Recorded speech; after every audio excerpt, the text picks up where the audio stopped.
Shalom, selamat malam buat kita semua yang ada di Indonesia. Selamat bertemu kembali di Zoom Sema Adonai dan live streaming Cahaya Firman. Selanjutnya kita menyapa teman-teman yang ada di Amerika, selamat pagi. Juga teman-teman ada di Jerman, selamat siang. Selamat bertemu kembali di Zoom Sema Adonai. Kita akan memulai pengajaran firman pada malam hari ini yang dibawakan oleh Bapak Ferry Hermawan Winoto, maaf. Selanjutnya, sebelum kita memulai pengajaran firman pada malam hari ini, kita akan berdoa terlebih dahulu yang dibawakan oleh Ibu Aling. Kami persilakan Ibu Aling. Ya, baik Ibu Christine, terima kasih. Mari Bapak Ibu sekalian kita berdoa terlebih dahulu sebelum memulai kelas pembelajaran kita. Bapa kami yang di surga, terima kasih dan puji syukur ya Bapak, karena kami masih diberi kesehatan dan juga kesempatan pada malam ini sekali lagi Bapak untuk kembali belajar tentang kebenaran firman. Ya Bapak, biar selalu ada pimpinan dan penyertaan-Mu dalam kelas pembelajaran kami saat ini. Dan berkatilah Ibu Christine yang menjadi moderator ya Tuhan, mampukan Ibu Christine untuk bisa memimpin kelas pembelajaran kami ini dengan baik dan dengan lancar hingga selesai. Berkati juga para operator ya Tuhan yang bekerja di belakang layar. Mampukan kami untuk bisa bekerja, melakukan tugas dan kewajiban kami dengan sebaik-baiknya dan bertanggung jawab. Dan berkati juga internet kami ya Tuhan, sehingga selama pembelajaran kelas ini berlangsung, internet kami dapat berjalan dengan lancar. Berkati juga Pak Ferry yang akan menyampaikan kebenaran firman-Mu Tuhan. Urapi setiap ucapannya, berikan hikmat yang hanya daripada-Mu ya Tuhan, sehingga Pak Heri dapat menyampaikan kebenaran firman-Mu sesuai dengan kehendak hati-Mu dan dapat menyampaikannya kepada kami semua dengan pemahaman yang baik dan benar. Dan juga berkati kami semua ya Tuhan yang berada di dalam ruangan ini maupun yang akan mendengarkan di YouTube dan kemudian atau yang sekarang sedang mendengarkan di YouTube. Buka hati dan pikiran kami ya Tuhan, terangi hati dan pikiran kami, dan berikanlah juga hikmat yang daripada-Mu Tuhan, sehingga kami mampu menangkap pelajaran firman ini dengan pemahaman yang benar, dan materaikan firman ini di dalam hati kami, dan mampukanlah firman ini menjadi remah Tuhan di dalam diri kami, sehingga kami mampu melakukannya di dalam kehidupan kami mampu memberitakannya, dan juga kami mampu mengajarkannya kepada sesama kami. Dan kami serahkan kelas pembelajaran ini ya Tuhan dari awal hingga akhir hanya di dalam tangan-Mu, dan kami patahkan segala kuasa kegelapan yang akan mengganggu pembelajaran kelas kami ini dalam nama Yesus. Terima kasih Tuhan, kami panjatkan doa ini dalam satu nama, yaitu Tuhan Yesus Kristus, Juru Selamat kami yang hidup. Haleluya. Amin. Amin. Terima kasih pada Bu Aling. Selanjutnya kita akan memulai pengajaran firman, tapi terlebih dahulu kita akan mengenal narasumber kita. Kami persilakan. Kembali di Zoom Sema Adonai, dan pada kesempatan kali ini kita akan berkenalan dengan pembicara kita, yakni Bapak Evangelis Ferry Hermawan, dan berikut adalah profil singkat dari beliau. Nama Evangelis Ferry Hermawan Winoto, AMD, ST, MD, PDH, Teologi. Jenjang pendidikan umum mulai tahun 1997 hingga tahun 2000, Institut Teknologi 10 November, jurusan keahlian teknik elektro ahli media. Pada tahun 2001 hingga tahun 2004, Institut Teknologi 10 November, jurusan sarjana teknik elektro. Jenjang pendidikan Alkitab dari tahun 2019 sampai sekarang di Israel Bible Center, dari mulai tahun 2020 hingga tahun 2022 sebagai evangelis di BPCO, dari mulai tahun 2021 hingga tahun 2023 sebagai Master of Divinity di Ekom STT KDC, dari tahun 2023 hingga sekarang sebagai doktoral di Day Spring Theological University. Jenjang pelayanan dari mulai tahun 2008 hingga sekarang sebagai Koordinator Global Mission Internasional Area Jawa Timur Indonesia dari tahun 2018 hingga sekarang, sebagai Pembina Penggembalaan Keluarga Muda Gereja Isa Al-Masih Kediri. Dari tahun 2003 hingga sekarang sebagai Koordinator Desping Theological University Indonesia. Beliau juga telah menerbitkan sebuah buku yang berjudul Mendengar Suara Tanah Perjanjian.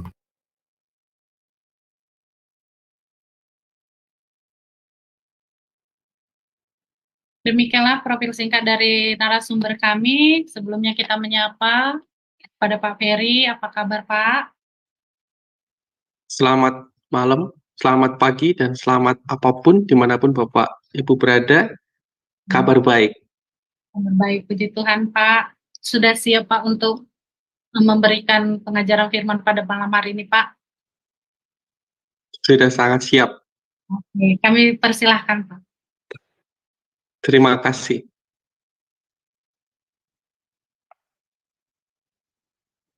Baik Bapak Ibu yang dikasihi Tuhan, saya mengucapkan Shalom. Luar biasa kita dapat berjumpa kembali dalam ruang dan waktu saat ini, baik nanti Bapak Ibu yang menyaksikan juga melalui YouTube atau channel-channel yang lain. Sebelum kita memasuki pelajaran kita yang pada kali ini, saya ingin menyampaikan kepada Bapak Ibu bahwa Alkitab kita ini adalah pesan Allah. Kita percaya bahwa Alkitab kita ini adalah suatu wahyu yang luar biasa yang diberikan oleh Tuhan Allah yang hidup kepada 40 orang lebih dalam rentang waktu yang lama, ribuan tahun. Tetapi luar biasanya adalah Alkitab ini tidak lepas pesannya antara satu dengan yang lain. Pesan Alkitab ini begitu kolaborasinya satu dengan yang lain itu sangat-sangat erat, saling menopang satu dengan yang lain. Nah, Bapak Ibu yang dikasihi Tuhan, Alkitab adalah pesan yang kita percaya adalah firman Tuhan. Nah, kalau Alkitab adalah pesan dari firman Tuhan, permasalahan yang seringkali kita jumpai adalah pesan apa yang dapat kita jumpai ketika kita membaca suatu nukilan ayat daripada firman Tuhan. Seorang doktor bernama Eli Lisorkin Esenberg. Beliau adalah pengajar di Israel Bible Center. Pengajaran yang selalu saya ingat ketika beliau memberikan sebuah quotes di dalam kelas, yaitu bahwa Alkitab tidak perlu ditulis ulang. Alkitab perlu dibaca berulang-ulang. Mengapa Alkitab perlu dibaca berulang-ulang? Sebab ketika kita membaca Alkitab dengan nats yang sama, dengan bagian yang sama, kemarin kita membaca nats yang sama memiliki pesan sesuatu hal. Tetapi hari ini, jikalau kita membaca kembali nats yang sama, ada sesuatu hal yang lebih lagi yang dapat berbicara kepada kita. Ada suatu kekuatan yang kita dapat kembali, laksana burung Raja Wali yang sedang menanti-nantikan kekuatannya, mengepakkan sayapnya terbang tinggi. Dan setiap dia mengepakkan sayapnya pada udara yang sama, pada angin yang bertiup, kala itu dia memperoleh kekuatan untuk terbang tinggi.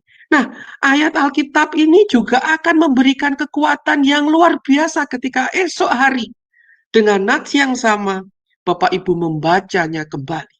Oleh sebab itu saya mengingatkan pada pertemuan yang kemarin, kita membaca suatu nats dan kita telah mengetahui bahwa dalam nats tersebut ada pesan yang luar biasa bahwa Allah yang menciptakan langit dan bumi adalah Allah yang telah memberikan semuanya dalam pemikirannya dia, dalam idenya dia dulu. Dan pada kesempatan kali ini kita akan memasuki lebih dalam lagi pada nats yang sama. Mari Bapak Ibu, nukilan Alkitab yang akan kita baca pada kesempatan kali ini adalah di dalam Kejadian pasal 1 ayat yang pertama. Saya akan membacakan kepada Bapak Ibu, saudaraku sekalian. Pada mulanya Allah menciptakan langit dan bumi. Demikianlah firman Tuhan. Kita ketahui bahwa Alkitab ini, Kejadian pasal 1 ayat 1, telah ditetapkan oleh bapak-bapak gereja, oleh orang-orang yang sangat luar biasa mengkanonkan Alkitab kita, dan kitab Kejadian adalah kitab awal, kitab yang melandasi dasar iman kita, Bapak Ibu yang dikasihi Tuhan. Kembali saya mengingatkan, apabila Bapak Ibu membangun sebuah rumah, tidak mungkin Bapak Ibu akan mendirikan dahulu pintunya. Tidak mungkin Bapak Ibu ketika Bapak Ibu membangun rumah, Bapak Ibu akan membuat dulu jendelanya. Tidak mungkin Bapak Ibu membangun rumah, memasang dulu atapnya. Ketika rumah itu dibangun, rumah itu akan digali dulu pondasi-pondasinya. Sama ketika Bapak Ibu pergi memasuki sebuah ruangan, tidak mungkin Bapak Ibu tiba-tiba memasuki ruangan paling tengah. Bapak Ibu tentu akan memasuki pintu yang paling depan daripada rumah itu sendiri. Alkitab di dalam Kejadian pasal 1 ayat 1 merupakan pondasi, merupakan dasar dari iman kekristenan kita. Seharusnya Bapak Ibu yang dikasihi Tuhan, kita harus meletakkan dasar yang kuat di dalam iman-iman Kristen kita. Kita harus mengerti dulu konsep dari Kejadian pasal 1 ayat 1 yang dimaksudkan oleh para penulis Alkitab.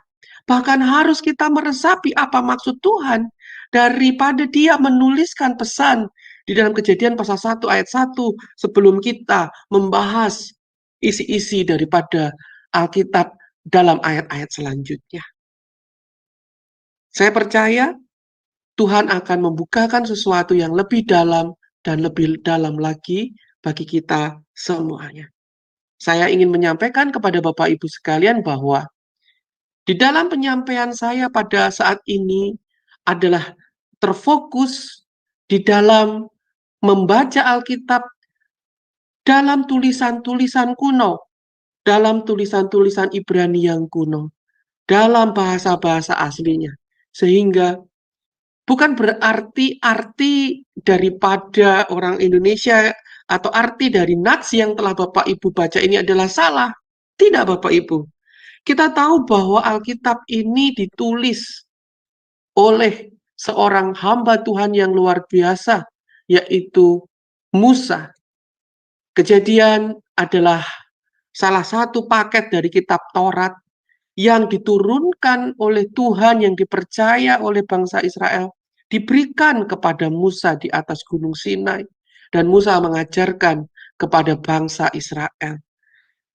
Bapak Ibu yang dikasihi Tuhan, Kejadian ini merupakan landasan daripada iman pada bangsa Israel. Sehingga Bapak Ibu yang dikasihi Tuhan, biarkan kejadian ini juga menjadi landasan iman daripada kita semua pada kesempatan hari ini. Saya percaya ketika Musa menuliskan kejadian ini, dia adalah nabi yang luar biasa. Ketika dia menuliskan, tentu mungkin dia tidak memahami 100%, sebab dia adalah nabi yang diberikan ilham oleh Tuhan untuk menuliskan daripada tulisan ilahi tersebut. Dan ketika hari ini, tulisan-tulisan itu bisa kita baca, bisa kita tahu artinya. Saya yakin dan percaya, Musa pun di surga betapa terkejut ketika dia di atas sana, bertemu dengan Allah sendiri, mengetahui bagaimana skenario sampai hari ini. Dan puji Tuhan, kita boleh ada pada milenial ini, karena Tuhan ingin menunjukkan hal yang luar biasa kepada kita. Kejadian pasal 1 ayat yang pertama Demikianlah bunyi firman Tuhan. Bereshit bara Elohim et Hashamaim ve'et Ha'eret. Musa menyatakan firman Tuhan, menuliskan berita firman Tuhan ini dengan ilham roh. Dia menuliskan dengan tulisan yang Bapak Ibu bisa lihat di dalam layar. Bereshit bara Elohim et Hashamaim ve'et Ha'eret.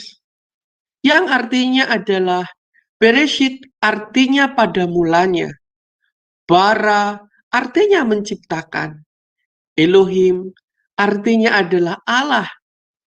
Et di sini tidak bisa diterjemahkan dalam bahasa Indonesia sebab kata et adalah definitive article atau sesuatu yang menunjuk. Sebagai contoh dalam bahasa Inggris adalah kata the. The book tidak bisa diartikan the-nya, tapi hanya diartikan buku. The house tidak bisa diartikan the-nya, langsung saja dikatakan house atau rumah. Kemudian Hasyamayim dikatakan di situ adalah langit. Ve'et adalah kata et yang diberikan yang diawali dengan huruf vav yang berarti kata dan.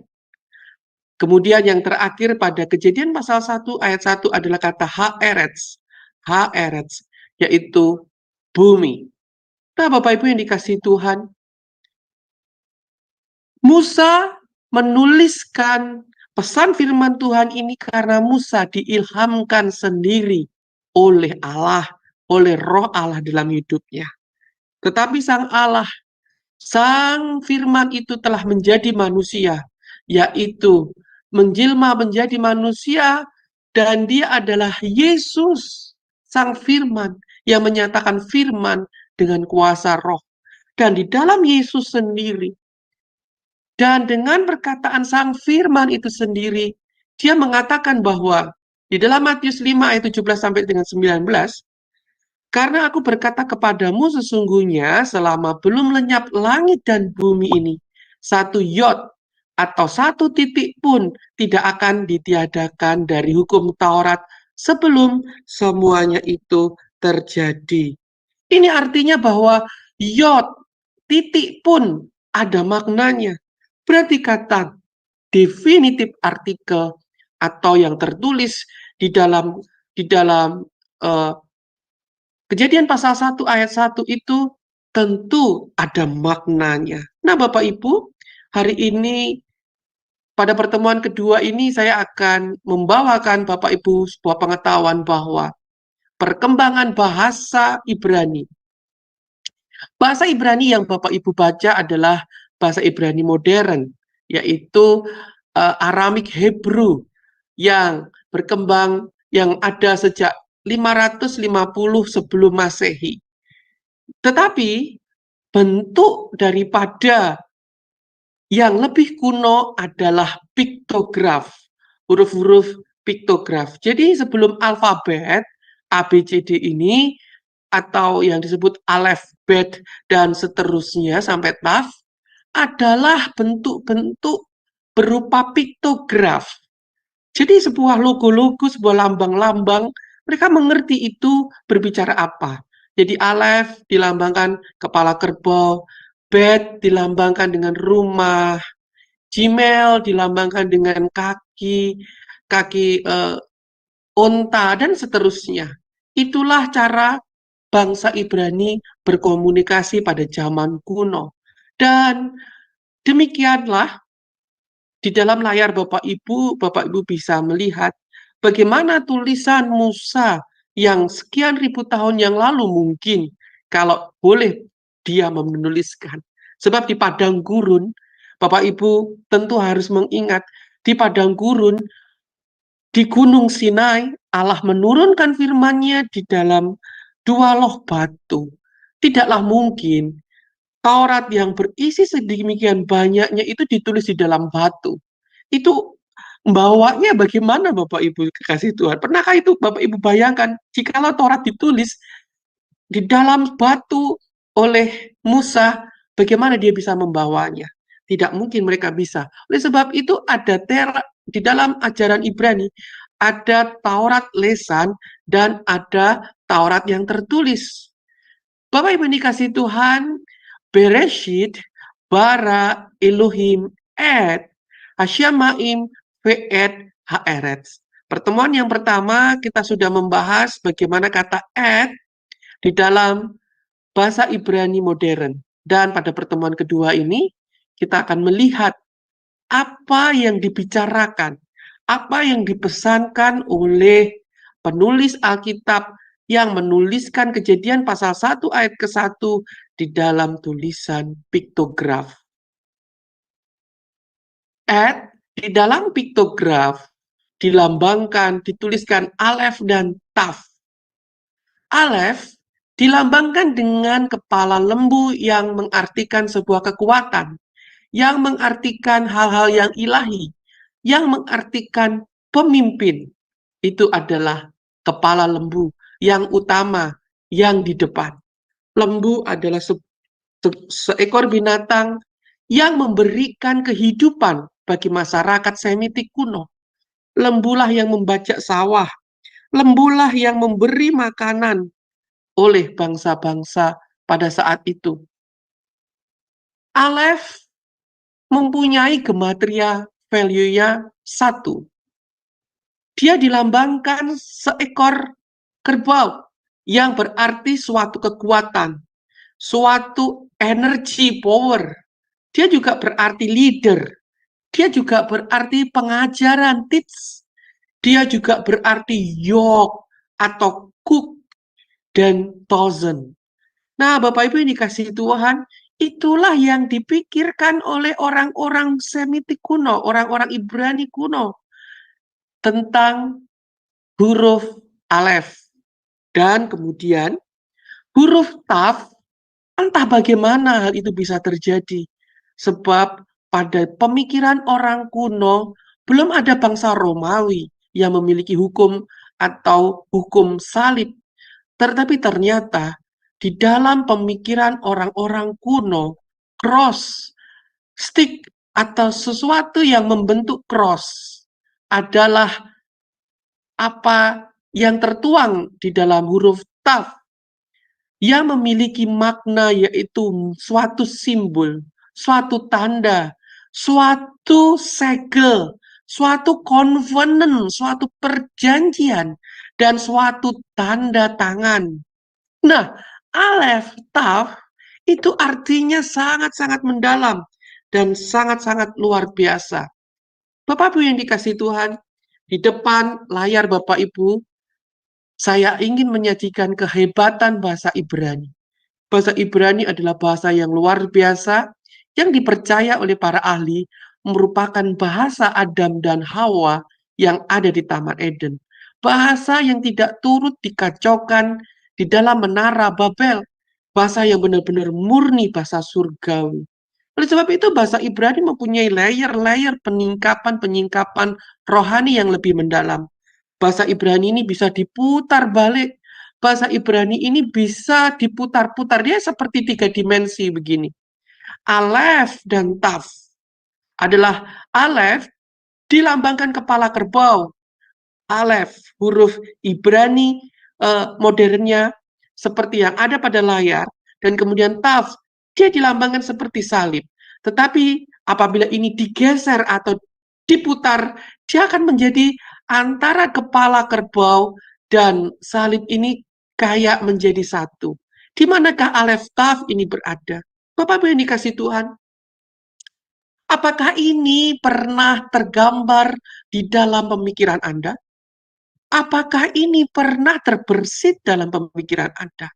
Bahwa alef, kepala kerbau, dan salib itu ternyata sudah ada di dalam ide, sudah ada di dalam pewahyuan, sudah ada di dalam firman Tuhan, di dalam Kejadian pasal 1 ayat yang pertama yang dibaca dengan alef taf yang tidak bisa diterjemahkan di dalam bahasa Indonesia yang Bapak Ibu bisa baca hari ini.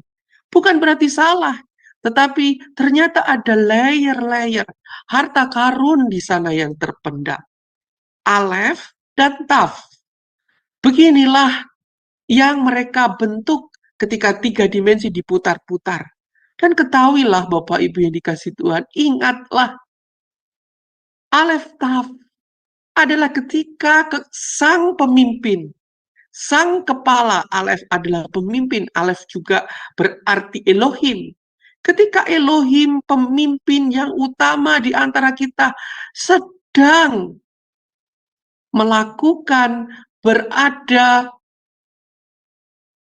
menjadi satu dengan Taf atau salib, adalah ketika dia memikul salib. Begitu firman Allah ini sebenarnya memberikan proyeksi yang luar biasa. Musa bukan orang Kristen. Musa adalah orang yang percaya Elohim. Musa percaya, dia bukan orang Kristen yang melihat salib. Tetapi ternyata melalui ilham pada saat itu, Allah sendiri dengan teka-teki, dengan huruf-huruf, dengan lambang-lambangnya, dia sudah memberitakan sebelum segala sesuatu diciptakan, bahwa dia akan memikul, bagaimana salib itu akan dia pikul sejauh Golgota itu. Ini sudah digenapi di dalam diri Yesus Kristus ketika dia berada di Golgota. Nah, salib atau Taf yang ada di dalam layar Bapak Ibu adalah Alef. Alef adalah lembu. Lembu itu adalah bersama dengan Taf. Taf itu juga adalah Huk, Yok. Bagaimana Yesus di dalam Matius 11 ayat 29, pikulah Kuk yang kupasang dan belajarlah padaku. Alef sampai Taf itu adalah A sampai Z. Segala sesuatu yang ada di dalam ide Tuhan. Dan itu adalah firman-Nya. Itu adalah Sang Logos. Itu adalah pribadi Allah sendiri. Belajarlah padaku, karena aku lemah lembut dan rendah hati, dan jiwamu akan mendapat ketenangan. Bapak ini kasih Tuhan, di dalam membaca Alkitab, di dalam belajar Alkitab, saya tidak akan memberikan ide saya sendiri. Saya tidak akan memberikan wawasan sendiri. Tetapi apa yang kita baca adalah Alkitab, menerangkan Alkitab. Kejadian pasal 1 ayat 1 itu diterangkan oleh Yohanes, dan Yohanes adalah murid yang sangat dikasihi oleh Tuhan, dan adalah murid yang terpelajar. Dan di dalam Yohanes pasal 1 ayat yang ke-1, dia menuliskan, pada mulanya adalah firman. Firman itu bersama-sama dengan Allah, dan firman itu adalah Allah. Logos di dalam bahasa Yunani. Apa itu logos di dalam bahasa Yunani? Di dalam bahasa Yunani, logos artinya adalah idea. Artinya adalah think, sesuatu yang berpikir, sesuatu yang diidekan oleh sang ide itu sendiri. Yohanes pasal 1 ayat yang pertama memang ditulis dalam bentuk Yunani. Tetapi Bapak Ibu yang dikasih Tuhan, kita tahu bahwa Yohanes bukan orang Yunani. Yohanes adalah orang Israel, orang Ibrani, dan Yohanes berpikiran seperti orang-orang Ibrani.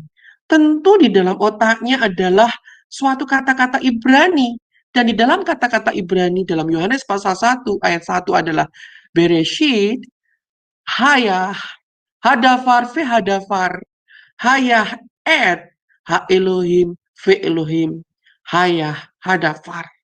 Bereshit adalah pada mulanya. Hayah adalah apa yang telah ada. Hadafar adalah sebuah kata-kata hidup, sebuah firman yang memberi hidup.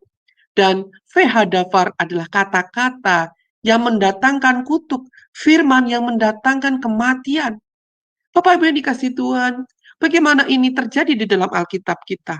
Alkitab kita berisi tentang berkat bagi orang yang melakukan firman-Nya. Tetapi juga kata-kata kutuk bagi mereka yang melanggar firman-Nya. Hayah, Et, Ha Elohim, Ve Elohim telah ada dari awal sampai akhir. firman Tuhan, Allah itu sendiri, Allah yang memberi hidup dan Allah yang memberi mati. Tuhan itu adalah Allah yang menghanguskan bagi bangsa Israel. Bapak Ibu yang dikasihi Tuhan, ketika hari Tuhan datang dalam kehidupan kita, hari itu akan mengejutkan kita semua. Bagi orang yang percaya, yang melakukan firman-Nya dengan baik, hari Tuhan itu akan datang di mana Allah memberi hidup, memberi imbalan, memberi berkat, memberi reward. Tetapi bagi orang yang tidak dapat melakukan firman-Nya, yang jauh akan firman-Nya, dia datang untuk memberikan kematian. Dia datang untuk memisahkan antara yang menjadi miliknya dan yang harus di bumi hanguskan. Dan itu adalah yang telah ada, dan itu adalah kata-kata Allah itu sendiri. Bapak Ibu yang dikasihi Tuhan, apa itu 10 firman? Apa itu firman Allah itu sendiri?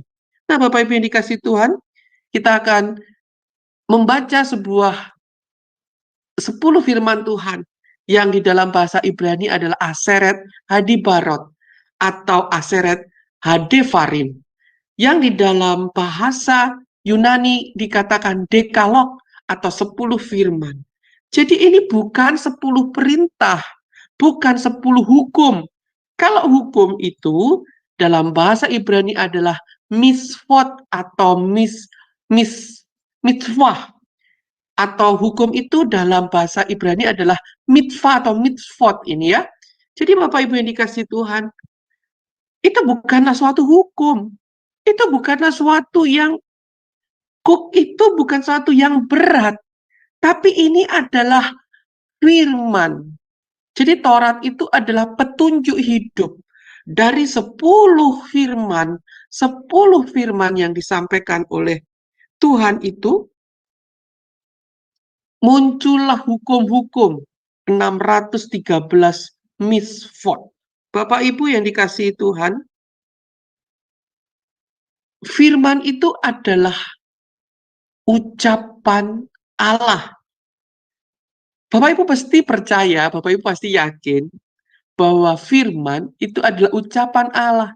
Dan ucapan Allah di dalam bahasa Ibrani adalah vayomer. Vayomer. Vayomer. Kenapa saya ulangi vayomer berkali-kali?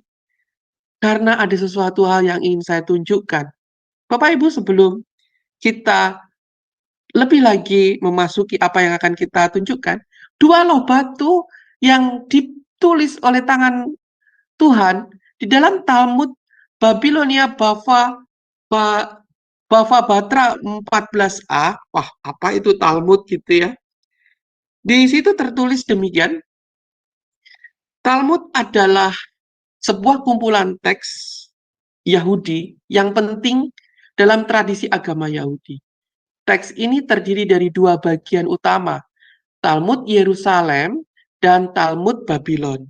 Kedua versi Talmud ini berisi tentang diskusi-diskusi, rincian tentang hukum, etika, filosofi, cerita, dan ajaran agama Yahudi. Dan di dalam Talmud tersebut, di situ dituliskan bahwa dimensi daripada tabut perjanjian adalah memiliki dimensi yang berbentuk kubus, memiliki dimensi berbentuk kubus, Bapak Ibu yang dikasihi Tuhan. Bapak Ibu bisa baca di situ. Kenapa berbentuk kubus? Karena tabut perjanjian itu, karena 2 loh batu itu ukurannya adalah 6 tangan manusia dan 3 tangan manusia. Jadi kalau 2 loh batu itu digabung, dia itu berbentuk segi 4. Nah, ternyata Bapak Ibu yang dikasihi Tuhan, Alkitab ini adalah sesuatu yang bisa diputar-putar. Firman Tuhan itu bisa dilihat dalam berbagai sudut. Kita juga lihat ketika para nabi melihat dalam penglihatan yang kudus, melihat sebuah makhluk yang mempunyai 4 wajah. atas, bawah, mereka melihat dari seluruh penjuru mata angin. Alkitab kita ini suatu yang berbicara. Firman Tuhan itu berbicara kepada seluruh arah. Nah, Bapak Ibu yang dikasih Tuhan, dimensi daripada tabernakel itu juga berbentuk persegi panjang. Nah, kemudian kita juga lihat bahwa ketika tabernakel itu ada di dalam padang gurun.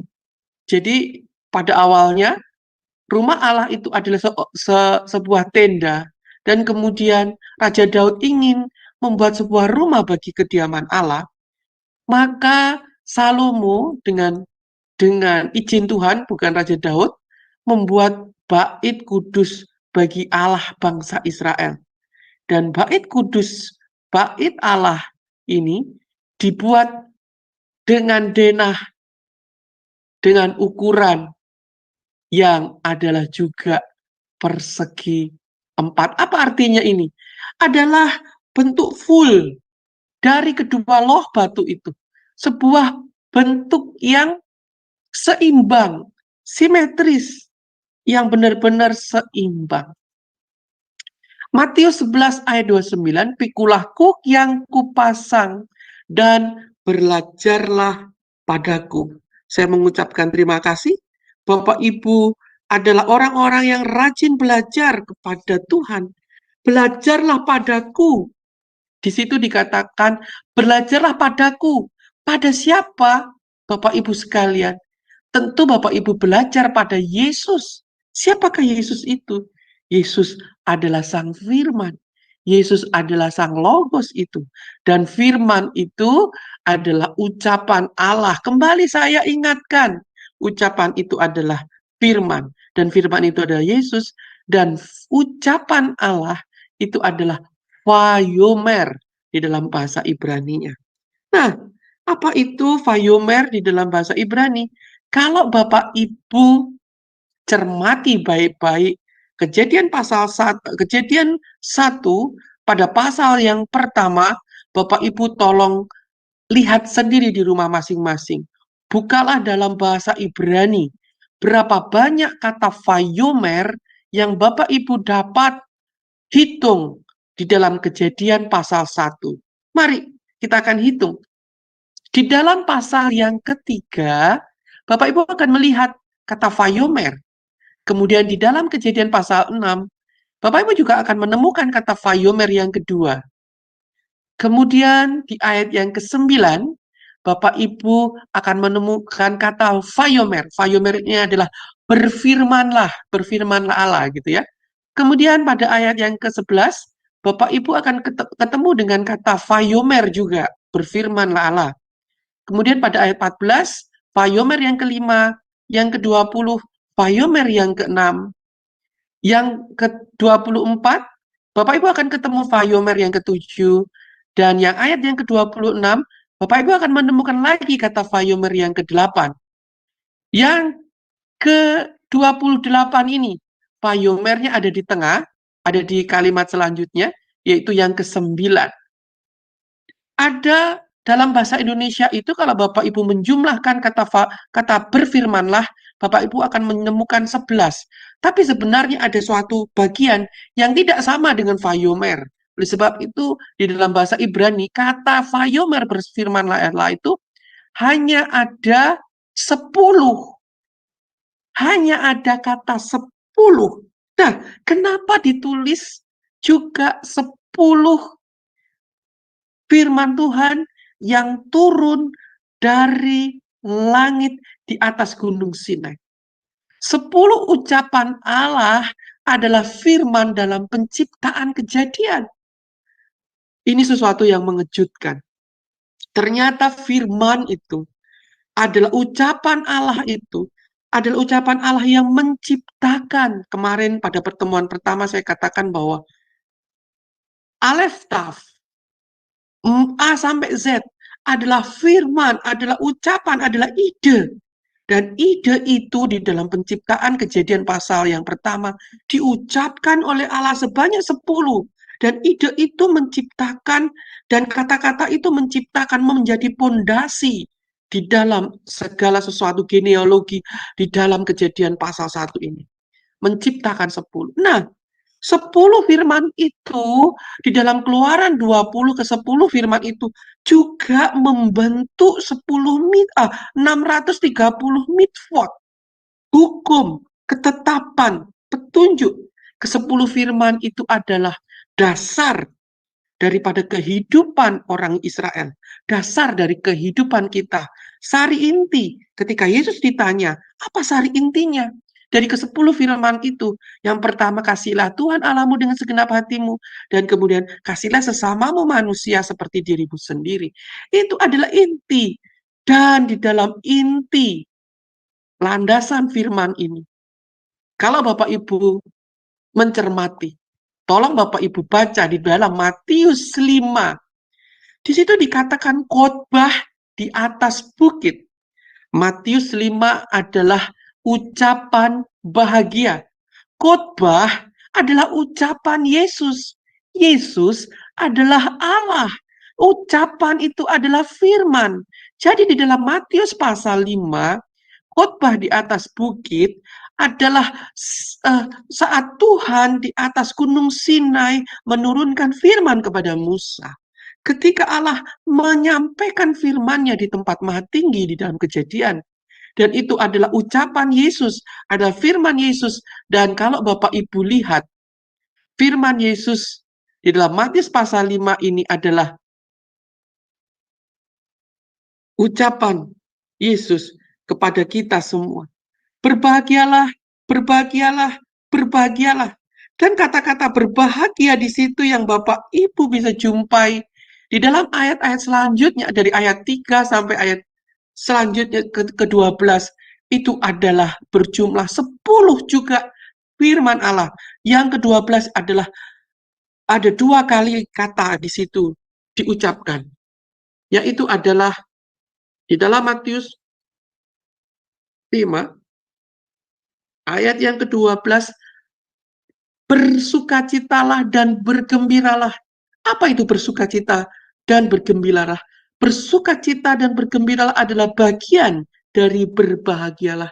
Di dalam pandangan Semitik, di dalam pandangan orang Israel, segala sesuatu yang diucapkan 1 kali itu adalah hal yang biasa. Kalau sesuatu diucapkan 2 kali, itu adalah very. Kalau diucapkan 3 kali adalah extremely. Jadi ketika Bapak Ibu membaca di dalam Alkitab, kudus, kudus, kuduslah Tuhan, itu artinya adalah Tuhan itu kudus secara ekstrim. Dan di situ dikatakan bersukacita dan berbahagia. Itu adalah menunjukkan very. Jadi kalau Bapak Ibu lihat, 10 firman ini juga melandasi ajaran kegerakan yang Yesus lakukan, mengawali khotbah Yesus di atas bukit bagi semua orang. Di dalam Keluaran 31 ayat yang ke-18, dan Tuhan memberikan kepada Musa setelah ia selesai berbicara dengan dia di Gunung Sinai, kedua loh hukum Allah, loh batu yang ditulisi oleh jari Allah. Bapak Ibu yang dikasih Tuhan, apa yang dapat kita ketahui di dalam Keluaran 31 ayat 18, bahwa Tuhan memberi kepada Musa apa yang dia ucapkan, ditulislah ke atas kedua loh, dan loh itu adalah loh batu. Saya mau bertanya pada Bapak Ibu pada kesempatan kali ini, apa itu batu? Batu itu apa? Di dalam ilmu yang ada di dalam dunia ini, batu adalah tanah yang mengeras. Berikut gambar yang ada di dalam layar Bapak Ibu adalah diagram siklus transformasi bebatuan. Batu atau tanah ini, jadi tanah adalah batu yang paling kecil, berukuran kecil. Bahkan debu adalah termasuk batu yang paling kecil, mikro, yang sangat mikro. Tetapi kalau batu yang besar, makro begitu ya, dia bentuknya adalah keras seperti yang mungkin batu-batuan. Bahkan semuanya di dalam inti bumi itu adalah magma. Jadi bumi itu bisa dibilang di dalam pemikiran Semitik, dalam metamorfosis adalah dalam pelambangan-pelambangan, juga dilambangkan dengan tanah. Dan batu ini juga merupakan lambang tanah, lambang bumi. Apa di situ maksudnya? Bapak Ibu lihat bahwa firman ini ditulis oleh jari Allah sendiri di dalam loh batu. Dan apakah batu itu, batu bumi, batu tanah itu sendiri? Bapak Ibu yang dikasih Tuhan, kalau Bapak Ibu pernah ke Israel, Bapak Ibu pasti pernah mengunjungi tempat ini yang disebut Dome of Rock. Dome of Rock ini menjadi sebuah tempat yang keramat atau tempat yang bersejarah bagi orang Muslim, sebab Dome of Rock itu bagi orang Muslim adalah tempat di mana Nabi Muhammad dengan cara yang ajaib dari Mekah tiba-tiba bertransporter menuju tempat ini, dan dari tempat ini menginjak sebuah batu dan dia terangkat ke surga. Dan ketika dia terangkat ke surga, Nabi Muhammad menerima kitab, dan kemudian dari surga Nabi Muhammad kembali lagi ke tempat ini, dan dari tempat ini Nabi Muhammad kembali ke Mekah. Bapak Ibu yang dikasih Tuhan, apa yang sesungguhnya terjadi? Kenapa tempat ini dibiarkan Tuhan untuk tersegel? Tempat ini adalah suatu tempat yang isinya adalah suatu batu. Dan disinilah adalah sebuah batu yang menurut sejarah Israel adalah tempat dari berdirinya bait Allah itu sendiri. Dan di atas batu pondasi yang ada di dalam Dome of Rock ini adalah ruang Maha Suci. Dan di dalam ruang Maha Suci ini, disinilah dulu telah diletakkan dua loh tabut perjanjian itu yang isinya adalah dua loh batu. Dan di dalam sumber-sumber Talmud, di batu inilah Adam itu diambil. Adam diambil dari batu ini, dari dasar ruang Maha Suci itu. Kemudian di atas batu ini juga Kain dan Habel telah mempersembahkan korban kepada Tuhan. Di atas batu inilah Ishak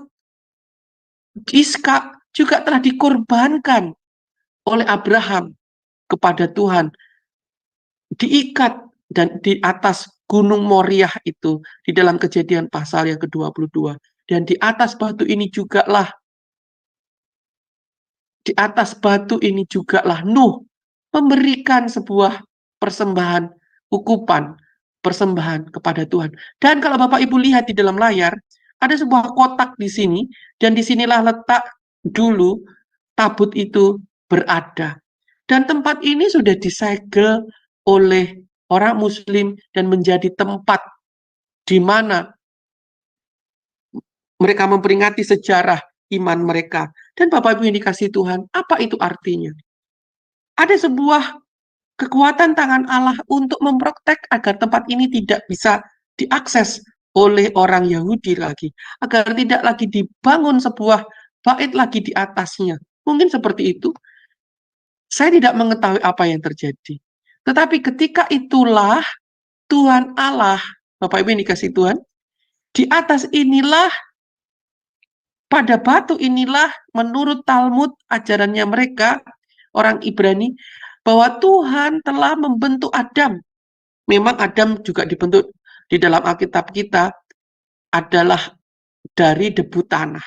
Nah, Bapak Ibu, dua loh batu itu ditulis oleh tangan Allah. Nah, di dalam Kejadian pasal 2 ayat yang ke-7, ketika itulah Tuhan Allah membentuk manusia itu dari debu tanah. Debu tanah berkaitan dengan bumi, debu tanah juga berkaitan dengan batu. Ini satu identitas, ini satu asal-usul, ini satu bagian. Dan mengembuskan nafas hidup ke dalam hidungnya, seperti orang berfirman, seperti orang melogos. Logos firman itu dituliskan di atas debu yang dibentuk. Demikianlah manusia menjadi makhluk yang hidup. Jadi dua loh batu itu adalah lambang daripada Adam dan Hawa.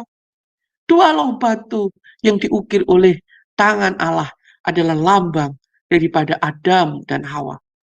Dan di dalam Keluaran 32 ayat yang ke-19, ketika Musa menerima 2 loh batu itu dari atas gunung, kemudian dia turun, dia melihat bahwa bangsa Israel telah menyembah lembu emas, sehingga dengan amarah dilemparkannya lah kedua loh itu dari tangannya dan dipecahkannya pada kaki gunung itu. Musa menghancurkan 2 loh batu itu karena bangsa Israel menyembah lembu. Apa arti lembu? Lembu di dalam pemikiran Semitik artinya adalah hewan yang memberi makan, sumber makanan. Karena lembu membajak sawah, maka timbullah gandum bagi mereka. Jadi bangsa Israel ini jatuh karena menyembah makanan, berharap kepada makanan daging. Sama ketika Adam dan Hawa jatuh karena suatu makanan dari pohon tersebut. Tetapi kita lihat di dalam Kejadian pasal 3 ayat yang ke-11. Bagaimana Allah tidak menyalahkan, bagaimana Allah dalam memukul, dia tidak memukul langsung Adam. Tetapi dikatakan firman-Nya kepada manusia itu, karena engkau mendengarkan perkataan istrimu dan memakan dari buah pohon yang telah kuperintahkan kepadamu, jangan makan daripadanya, maka terkutuklah tanah. Jadi tanah yang memberikan kehidupan, tanah yang dapat menghasilkan pencarian makanan, rezeki, berkat, dipukul oleh Tuhan. Jadi yang dipukul oleh Tuhan adalah makanan atau yang terkutuk tanah. Sebab supaya kita tahu, yang memberi makanan kita bukan hanya kita tergantung atas tanah, yang memberi makan kita adalah Sang Elohim tersebut. Sehingga Yesus ketika dia dicobai, dia berkata kepada iblis bahwa makanannya bukan hanya roti saja, tetapi makanannya adalah firman Allah. Karya tangan Allah yang pertama juga telah hancur hanya karena makanan. Hanya karena makanan Adam dan Hawa harus keluar dari Taman Eden. Hidupnya pecah. Demikianlah 2 loh batu itu harus pecah, Bapak Ibu yang dikasihi Tuhan. Tetapi kemudian berfirmanlah Tuhan di dalam Keluaran 34 ayat 1 dan 4. Berfirmanlah Tuhan kepada Musa, pahatlah 2 loh batu sama dengan yang mula-mula. Maka aku akan menulis pada loh itu segala firman yang ada pada loh yang mula-mula, yang telah kau pecahkan. Lalu Musa memahat 2 loh batu yang sama dengan yang mula-mula. Bangunlah ia pagi-pagi dan naiklah ia ke atas gunung Sinai seperti yang diperintahkan Tuhan kepadanya dan membawa kedua loh batu itu di tangannya. Itu artinya apa? Lalu di dalam Keluaran 34 ayat 27 sampai 28 berfirmanlah Tuhan kepada Musa, tuliskanlah segala firman ini sebab berdasarkan firman ini telah kuadakan perjanjian dengan engkau dan dengan Israel. Apa yang dilakukan di sana? Musa memahat kembali 2 loh batu itu. Dipahatnyalah 2 loh batu itu kembali dan diukir di atas itu segala firman yang Tuhan telah ajarkan kepada bangsa Israel. 2 loh batu yang diukir kembali itu adalah Anda dan saya. Itulah sebabnya hidup kita hari ini harus diukir oleh kata-kata firman. Hidup kita yang retak harus kembali seperti seorang penjunan. Penjunan itu tanah liat yang dibentuk, tanah sama dengan batu. Tanah liat itu adalah tanah yang punya ukuran batu yang kecil-kecil mikro, tetapi ini dibentuk, dipadatkan. Dan apabila tanah liat itu bejana itu salah, maka periuk itu akan dipecahkan, dibentuk ulang.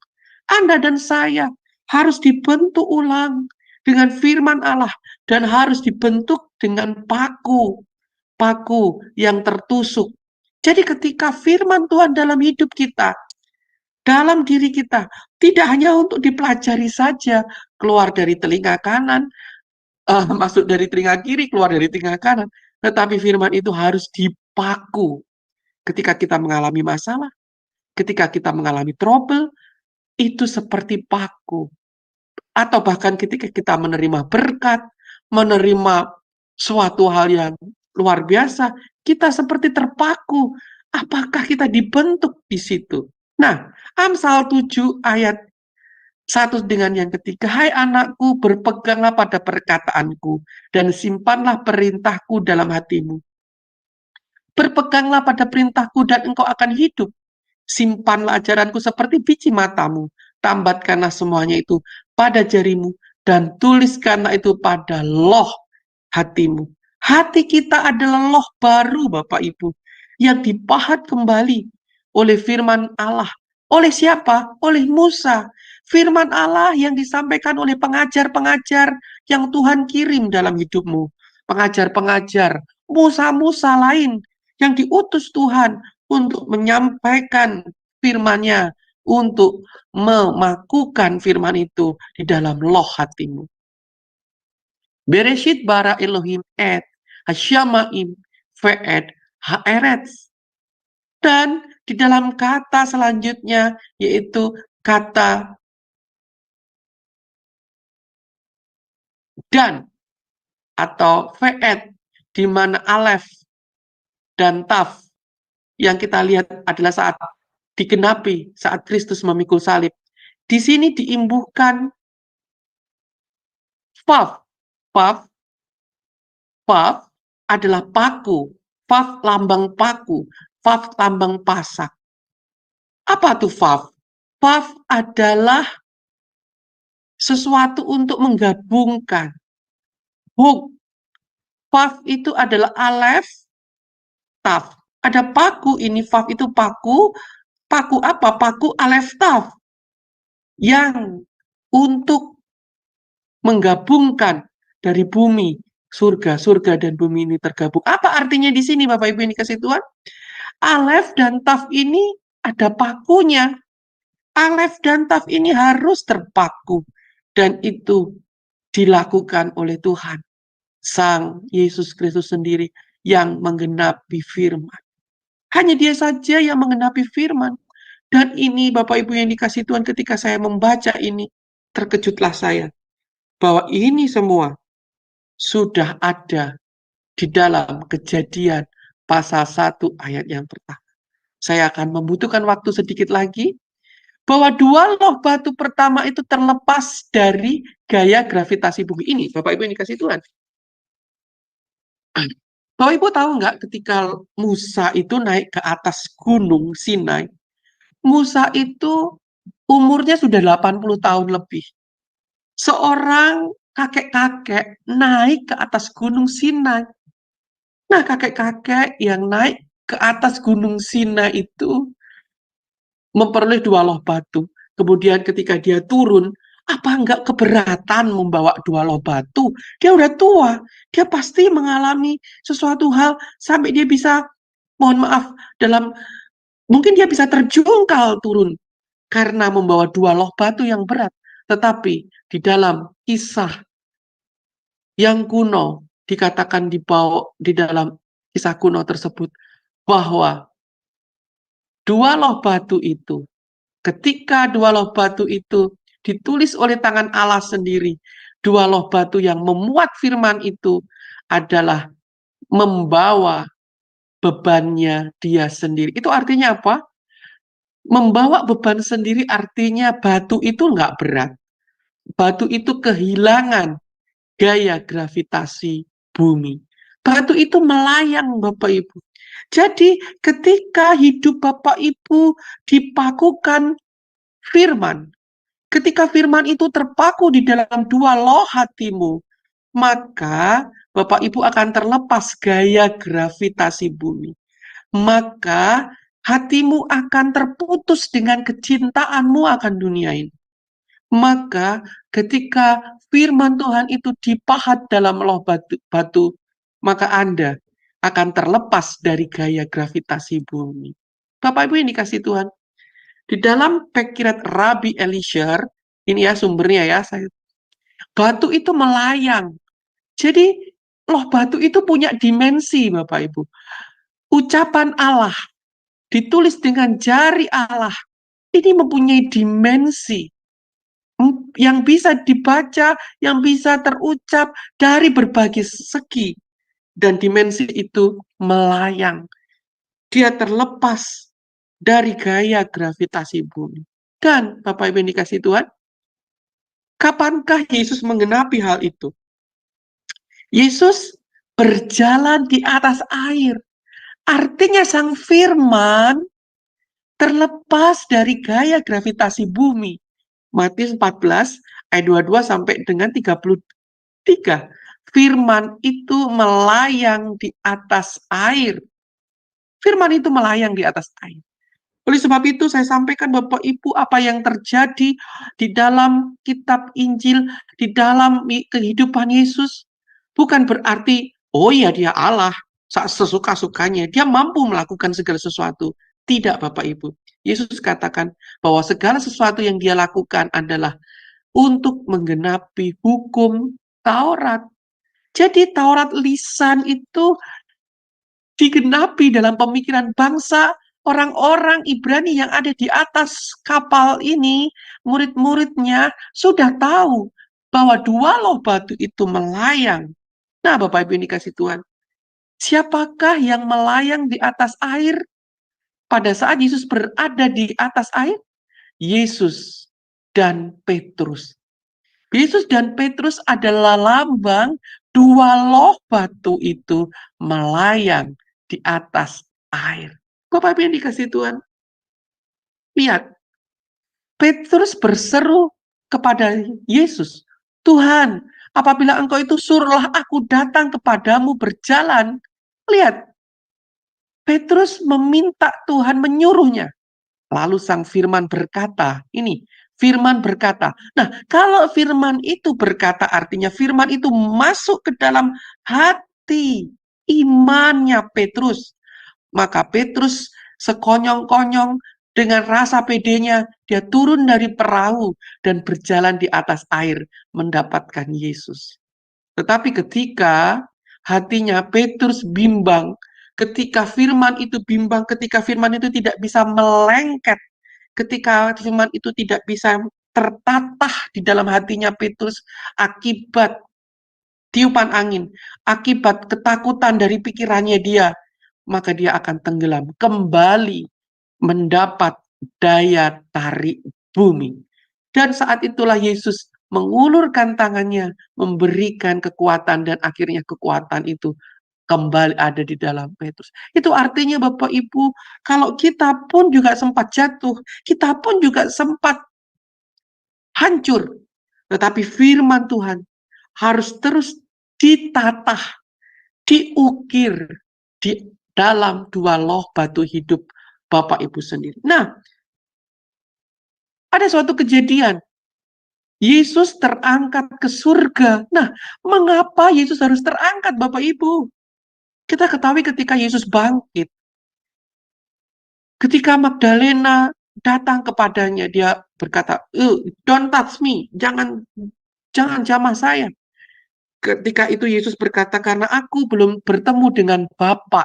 No, seharusnya Yesus juga kayak begitu. Dia nggak perlu show atau apa ya di depan orang bagaimana dia pergi ke alam surga. Dia bisa langsung sampai kepada Bapa. Dia bisa langsung ketika itu dan ketika sesudah kemudian berjumpa dengan para murid-muridnya, dengan Timotius, dia mau dipegang. Bapak Ibu dikasih Tuhan. Tetapi kemudian dia harus show himself kepada para murid-muridnya di atas Bukit Zaitun. Di atas itulah dia terangkat. Kenapa? Karena dia adalah sang firman. Karena dia adalah sudah terlepas dari gaya gravitasi bumi. Itu artinya suatu kabar sukacita yang Yesus ingin sampaikan kepada murid-muridnya. Firman-Ku adalah, aku adalah Sang Firman. Apabila Anda bersekutu dengan firman itu, yang sudah melalui darah anak domba itu, firman itu bisa dalam hidup kita, maka Anda dan saya akan juga ikut terangkat, melayang, rapture, gitu ya, berjumpa dengan Kristus di mana Kristus itu berada. Bereshit bara Elohim et asyamaim ve'et haaretz. Butuh paku untuk mengukir firman di atas batu.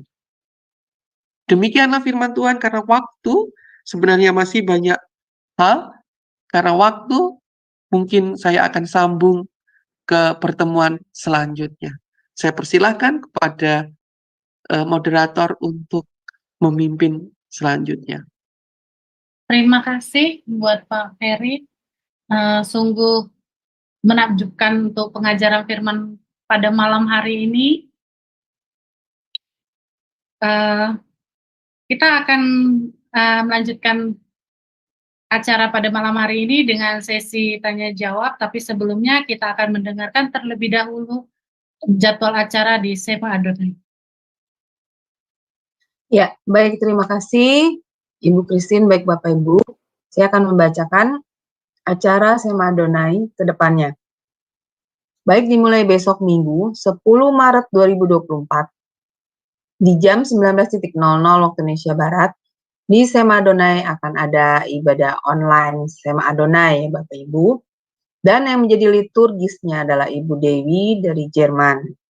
Dan untuk tema khotbah kita kali ini adalah pilih Jajet atau pilih Yesus. Tema yang sangat menarik ya Bapak Ibu untuk kita dengar. Dan yang menjadi narasumbernya adalah Pak Pendeta Dr. Dedi Kurniawan MTH. Selanjutnya di hari Senin 11 Maret 2024 di jam 21:10 waktu Indonesia Barat, di Sema Adonai akan kembali ada kelas pembelajaran firman. Dan kali ini adalah temanya saat badai datang, masuk sesi yang kedua ya Bapak Ibu. Diambil dari seri kitab Yunus ayat 1, seri kitab Yunus 1 ayat 4 sampai dengan 17. Dan yang menjadi narasumbernya seperti biasa, Pak Pendeta Dr. Setio Nugroho MTH, dan moderatornya adalah Bro Agus. Selanjutnya ini adalah renungan pagi Sema Adonai, Bapak Ibu. Ini diadakan setiap hari, dari Senin sampai dengan Sabtu, dimulai dari jam 5.30 pagi, dan dilayani oleh hamba-hamba Tuhan yang sangat memberkati. Jadi Bapak Ibu untuk renungan pagi Sema Adonai, kemudian renungan pagi dari Bapak Gembala kami sendiri, yaitu Pak Daniel, yang diadakan satu kali dalam seminggu setiap hari Jumat, dan juga ibadah online dari Sema Adonai, hanya dapat Bapak Ibu ikuti di channel baru kami, yaitu channel Cahaya Firman. Tidak ada di channel-channel yang lain ya Bapak Ibu. Jadi, bagi Bapak Ibu yang belum mensubscribe channel baru kami, yaitu channel Cahaya Firman, harap tolong subscribe channel YouTube baru kami, sehingga Bapak Ibu bisa mengikuti keseluruhan acara-acara Sema Adonai yang tidak ditampilkan di channel-channel lain, kecuali di channel Cahaya Firman. Dan juga tolong bantu share kepada yang lain Bapak Ibu, sehingga semakin banyak orang juga bisa mengikuti keseluruhan acara-acara dari Sema Adonai lewat channel Cahaya Firman. Dan juga membantu channel kami untuk semakin berkembang dan menjadi berkat lagi bagi banyak orang. Terima kasih Bapak Ibu atas perhatiannya. Tuhan berkati. Terima kasih untuk Bu Aling. Demikianlah acara-acara Zoom Sema Adonai ke depannya. Selanjutnya kita akan membuka sesi tanya jawab kepada teman-teman yang hadir di Zoom Sema Adonai. Boleh bertanya dengan meraise hand terlebih dahulu, kita akan memberikan kesempatannya. Tadi pada saat acara ada Bapak Agung, kami persilakan Pak Agung.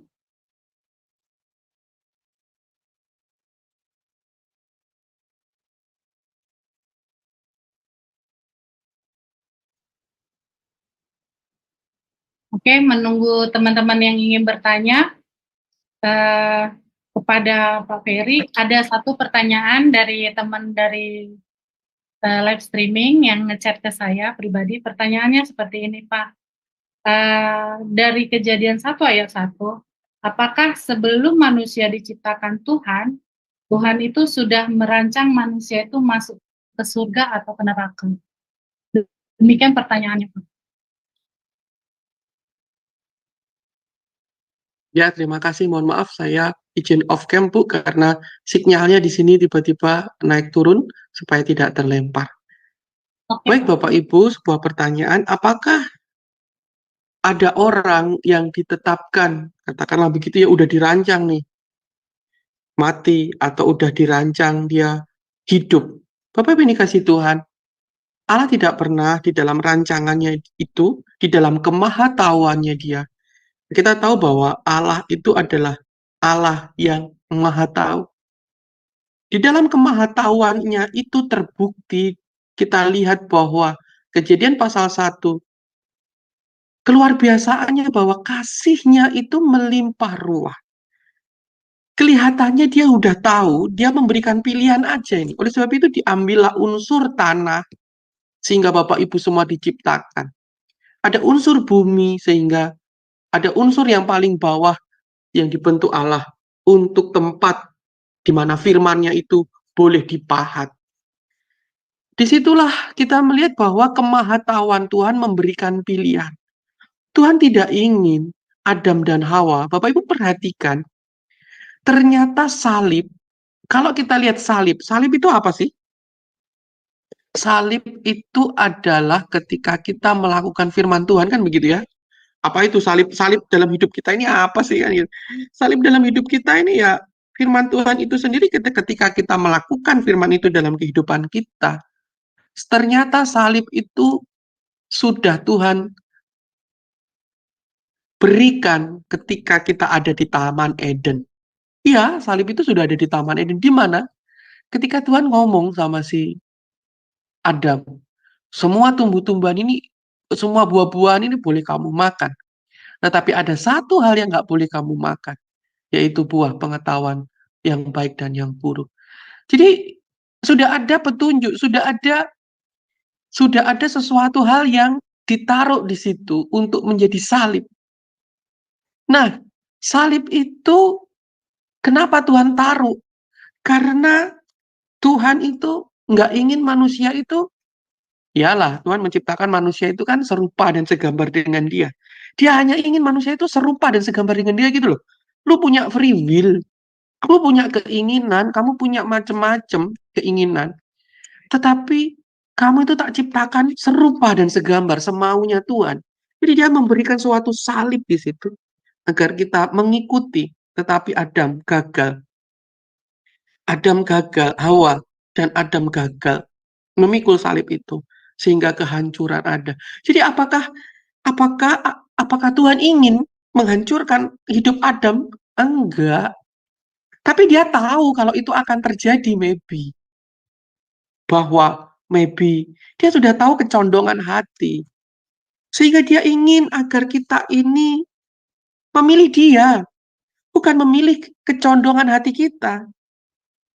Dia tahu kecondongan hati kita itu kayak apa. Kita yang mata keranjang, kita yang suka uang, kita yang suka tahta. Dia udah tahu. Tapi apakah kita lebih memilih dia? Karena kita diciptakan serupa dan segambar dengan dia. Jadi, kalau di dalam awal, apakah manusia diciptakan juga untuk tidak diselamatkan tadi kata maksudnya untuk apa ya, untuk jatuh ke dalam dosa atau untuk dihancurkan? Ya enggak, justru di dalam Kejadian 1 ayat 1 kita melihat bagaimana Allah itu sudah merancangkan bagaimana dia turun dari atas ke bawah. Kalau tidak ada pertanyaan, saya akan sedikit meneruskan ya, karena kayaknya pertanyaan itu tadi terhubung di sini. Nah, Bapak Ibu yang dikasihi Tuhan, kita tahu bahwa bumi dan langit ini hasyamaim, ve'et, Haaretz. Dari bumi menuju langit, menuju surga, Bapak Ibu hanya dapat dilalui dengan iman percayamu di dalam Yesus Kristus itu. Jadi untuk menuju dari bumi ke surga, Bapak Ibu harus terpaku, mati juga di dalam kematian Kristus, percaya akan kematian Kristus untuk masuk surga. Nah, nanti ketika di surga, untuk bertemu dengan Sang Bapa, rupanya ada kata "et". Berarti ini menjawab bahwa nanti di surga, mungkin Bapak Ibu diajarkan gini, wah nanti kalau sudah mati, ya udah, gua seneng-seneng dong karena aku sudah masuk surga. Sorry Bapak Ibu, ternyata di surga belum cukup. Bapak Ibu harus memikul salib. Bapak Ibu harus memikul kata-kata Allah. Bapak Ibu harus serupa dengan Kristus. Ada sebuah pikulan di sini, kata tunjuk ini, kata "et" ini adalah ketika Bapak Ibu menuju bertemu dengan Elohim. Ini akan saya terangkan pada pertemuan selanjutnya. Nah, kemudian dari Elohim, bara atau Bereshit, bara Elohim, ini kan dibaca Bereshit, bara Elohim. Pada mulanya menciptakan Allah.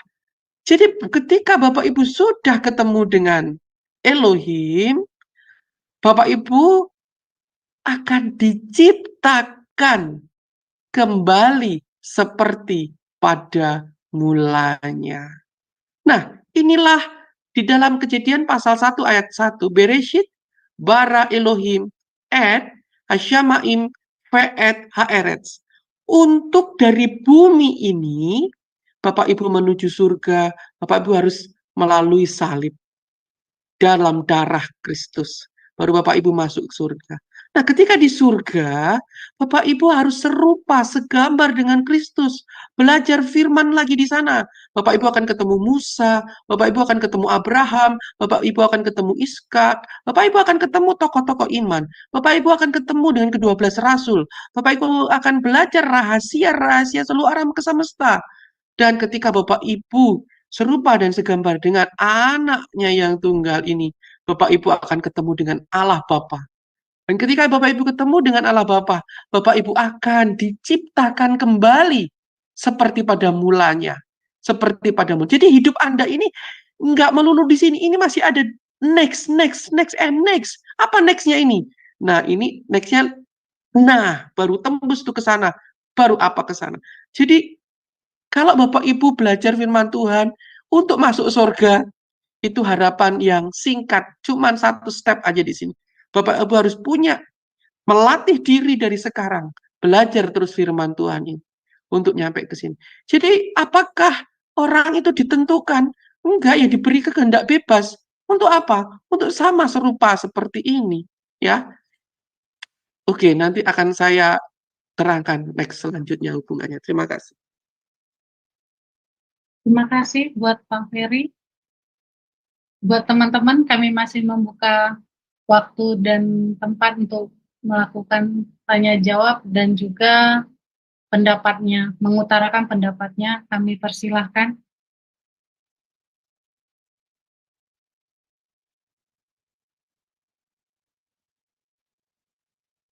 Pak, tadi saya boleh bertanya, Pak.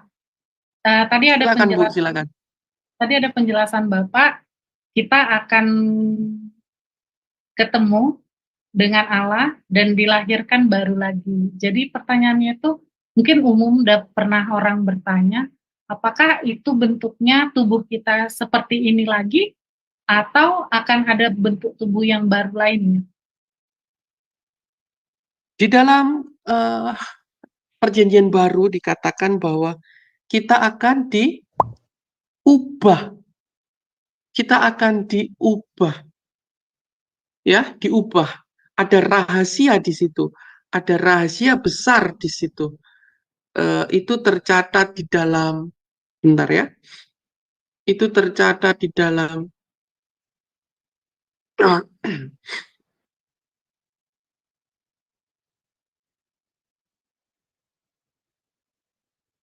Oh, 1 Korintus 15 1 Korintus 15 ayat yang ke-50 sampai ayat ke-58.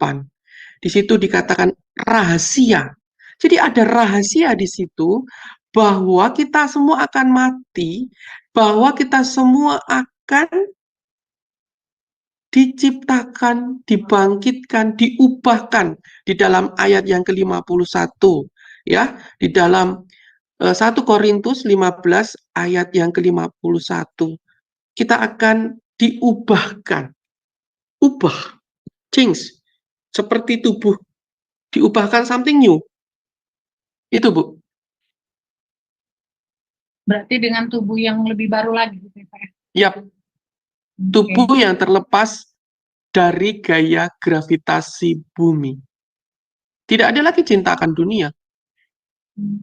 Oleh sebab itu, dari sekarang kita harus melatih diri untuk terlepas dengan gaya tarik bumi, ya. Jadi ini maknanya bukan makna yang sesungguhnya, tetapi ini kayak makna metafor, penggambaran, metamorfik. Jadi gaya tarik bumi. Nah ini maknanya teologinya banyak. Gaya tarik bumi apa? Ya kecintaan akan dunia ini. Oke, Pak. Selanjutnya kita beralih ke Pak Edi Suito. Kami persilakan, Pak.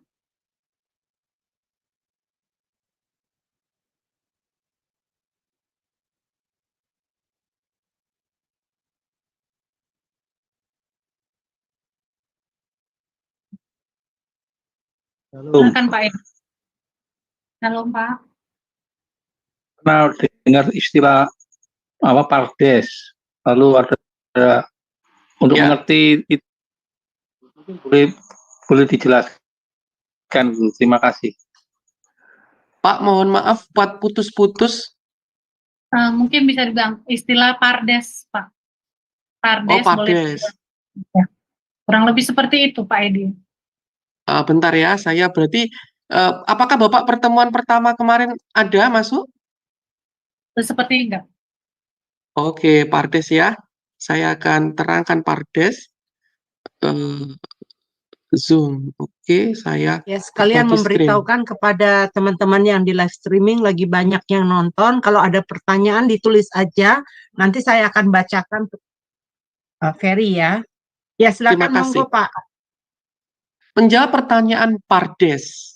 Pardes ini singkatan dari peshat, remes, deras, sot. Di dalam pemahaman Ibrani, ilmu pardes ini dipakai oleh para rabi untuk membaca sebuah teks. Pesat ini adalah the plain meaning. Jadi Bereshit, jadi di Bereshit, bara Elohim et Hasyamaim ve'et ha'eretz, di dalam pardes ini, di dalam level pesat atau the plain meaning, meaningnya adalah seperti ini. Meaningnya adalah ini. Bereshit pada mulanya, bara menciptakan, Elohim itu Allah, et adalah definitive artikel yang tidak bisa dalam bahasa Indonesia tidak teruraikan. Hasyamaim adalah langit, ve'et dan ha'eret adalah bumi. Kemudian di dalam peshat ini ada remes. Remes adalah di dalam teks tersebut Bapak Ibu melihat bagaimana karakter Allah itu muncul. Apakah ada sesuatu yang tersembunyi, hidden clips daripada Sang Mesias itu sendiri? Pesan apa yang ada di dalam Mesias itu? Lalu apa yang dapat Anda aplikasikan untuk pada hari ini? Ini adalah tingkatan remes, tingkatan yang kedua. Yang saya tadi juga sudah uraikan di dalam tingkatan remes dari the plain meaning. Kita melihat di situ bahwa Aleph Taf adalah saat Yesus memikul salib, adalah saat kita memikul clips, memikul yoke, apa itu namanya, a cook. Terus artinya apa buat kehidupan kita? Bagaimana kita mengaplikasikan? Tadi saya sudah terangkan di antara remes. Dan deras, ini adalah bagaimana simbolnya. Tadi kita sudah lihat simbolisnya dalam gematrianya. Oh, saya belum singgung gematria ya. Saya itu nanti pada level selanjutnya. Saya sudah simbol adalah piktograf. Piktograf, bagaimana tulisan-tulisan itu diperjelas. Lalu gimana kaitannya dengan gematria?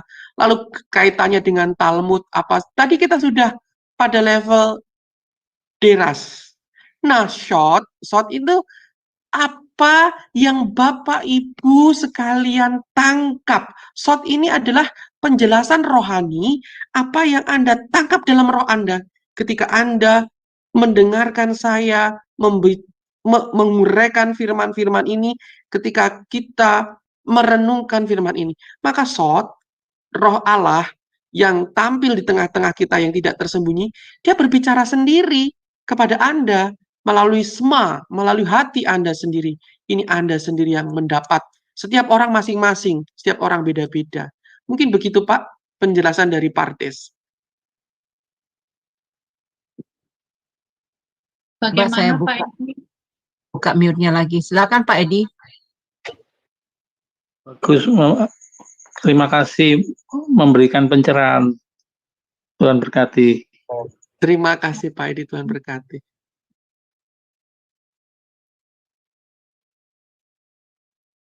Selanjutnya, jika masih ada teman-teman yang ingin bertanya atau memberikan tanggapan, kami persilakan.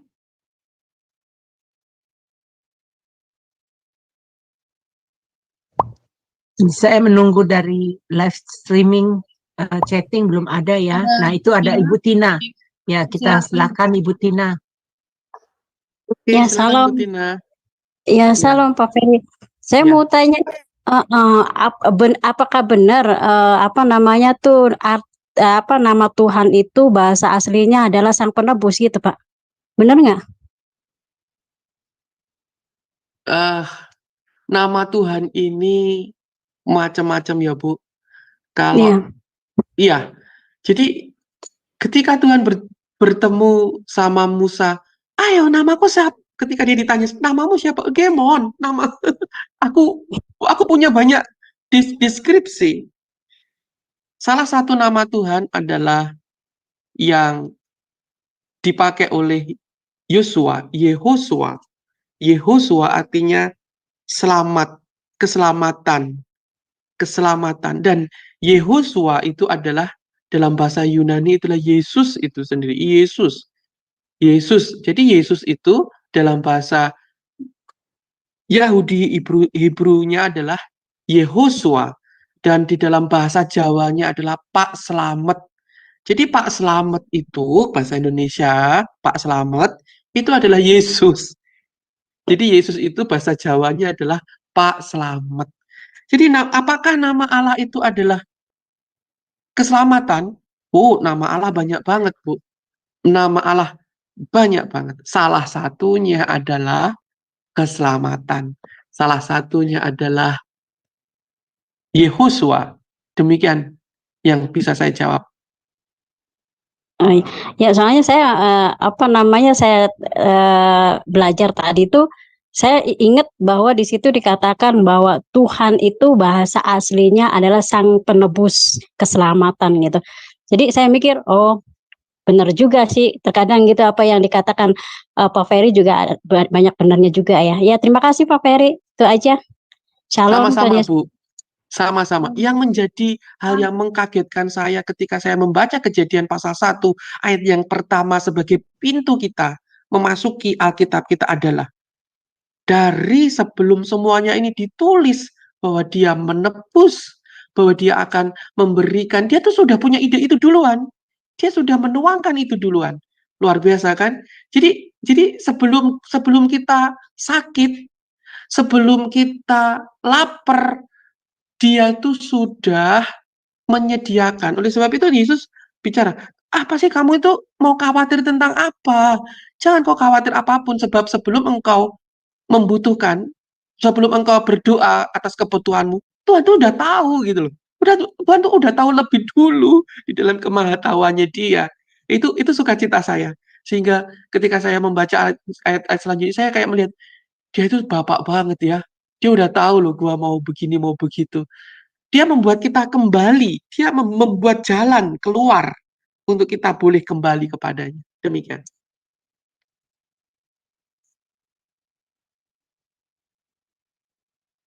Terima kasih Pak Ferry untuk jawabannya. Bu Tina, kami harap jawabannya sudah memuaskan Bu Tina dan menambah pengetahuan dari Bu Tina. Selanjutnya pertanyaan jika ada dari Pak Syagian, kami persilakan.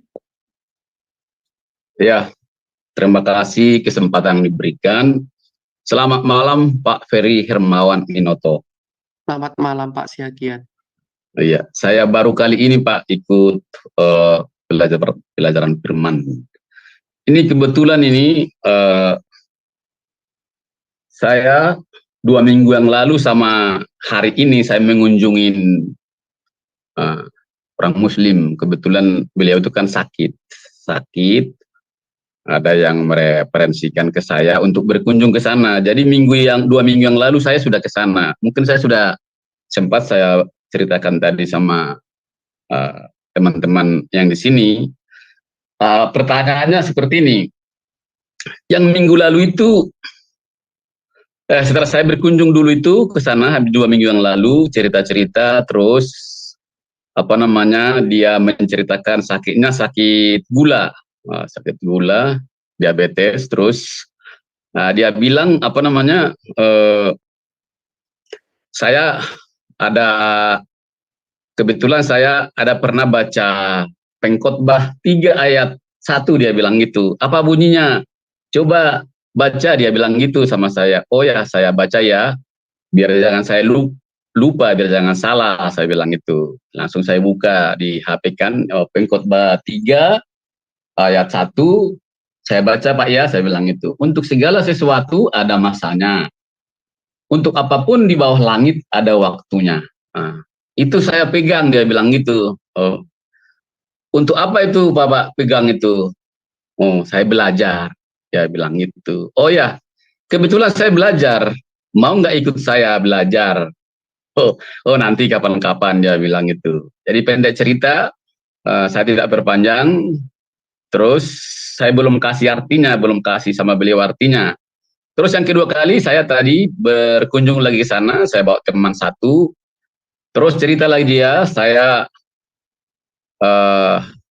masih Muslim dia, tapi dia bilang gitu, ya puji Tuhan saya bisa sembuh, walaupun ini kurang bagus operasinya kaki saya. Jadi saya tidak dipotong kakinya.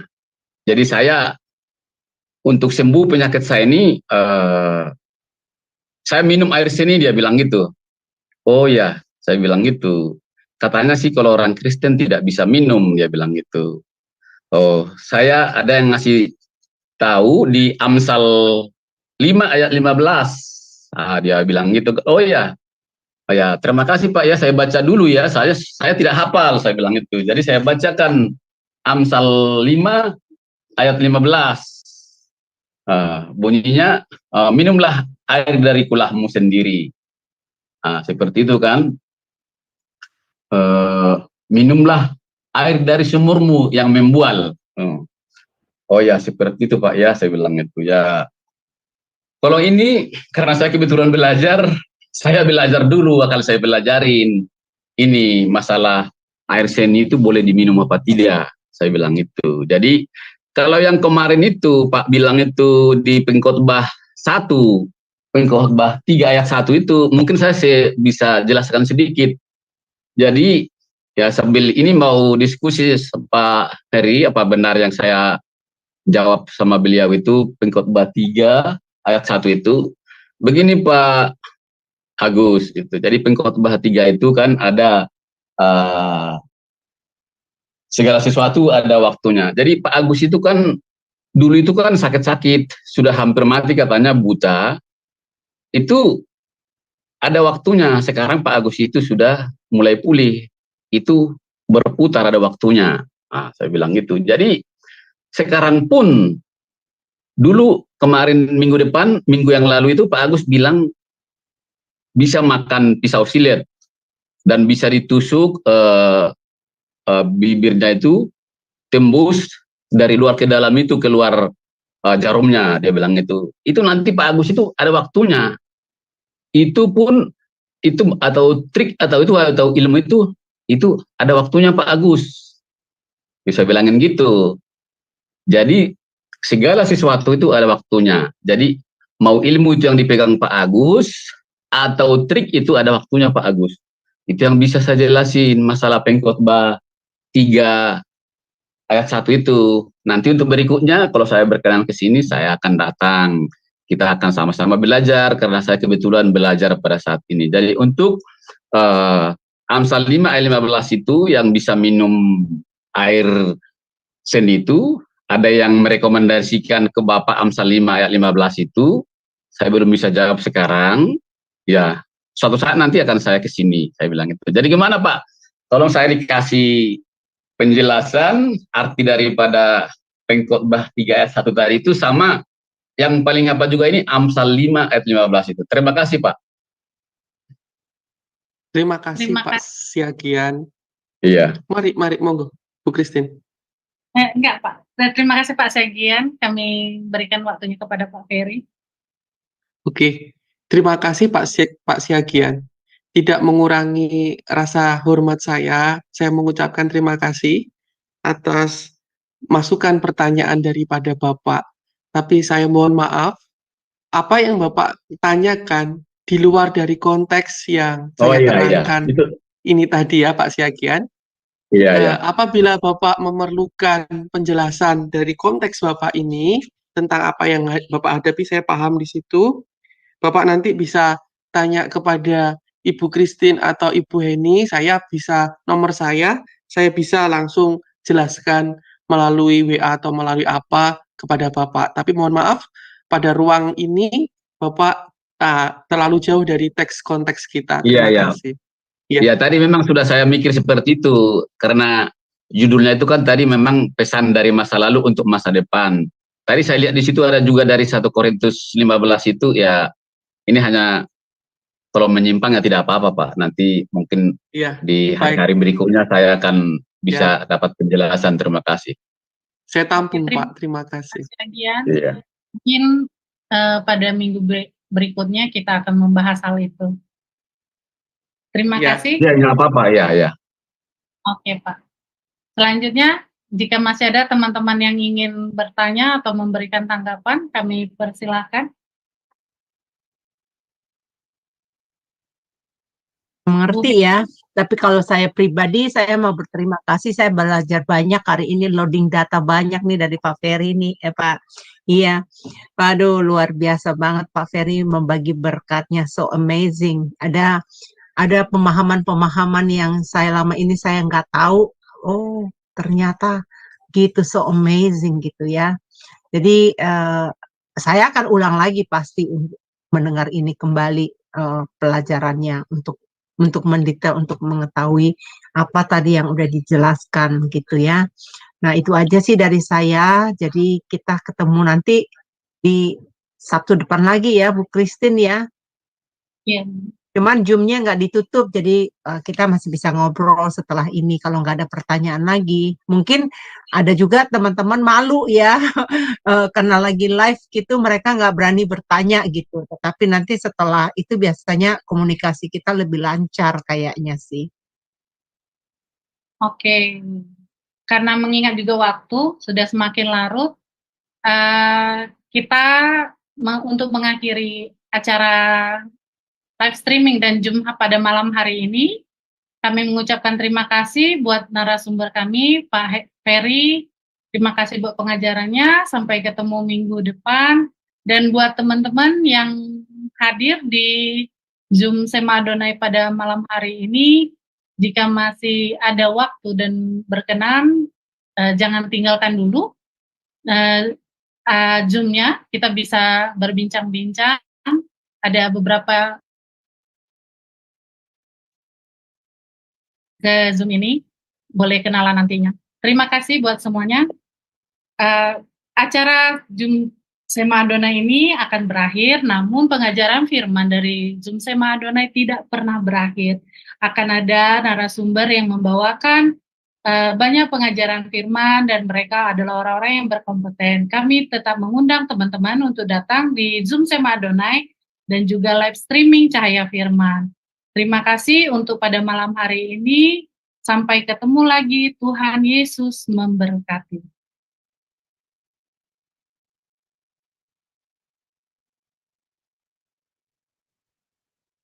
Ya, lupa untuk doa penutupnya, Pak Ferry, bisa pimpin doa penutup. Oke, Bapak Ibu yang Ya. dikasih Tuhan, saya mengucapkan terima kasih. Dari tadi ada sesuatu hal yang bergelora dalam hati saya untuk saya mengatakan kepada Bapak Ibu.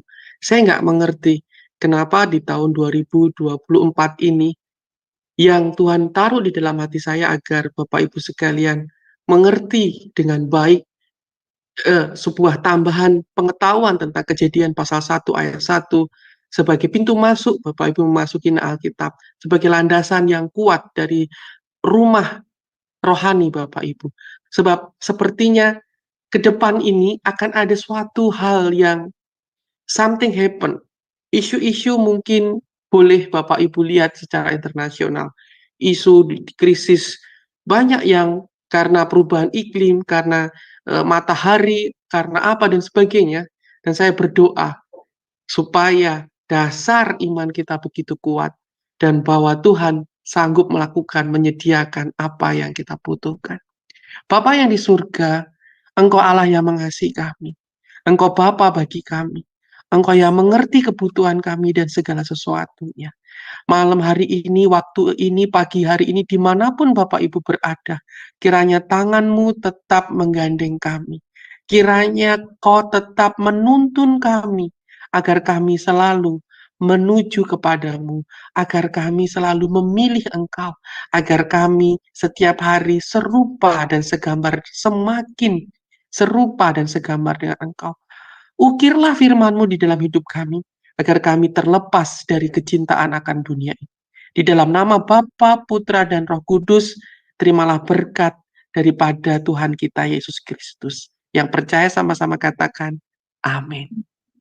Tuhan Yesus memberkati. Terima kasih buat semuanya. Sampai ketemu lagi di acara Sema Adonai berikutnya. Tuhan Yesus memberkati.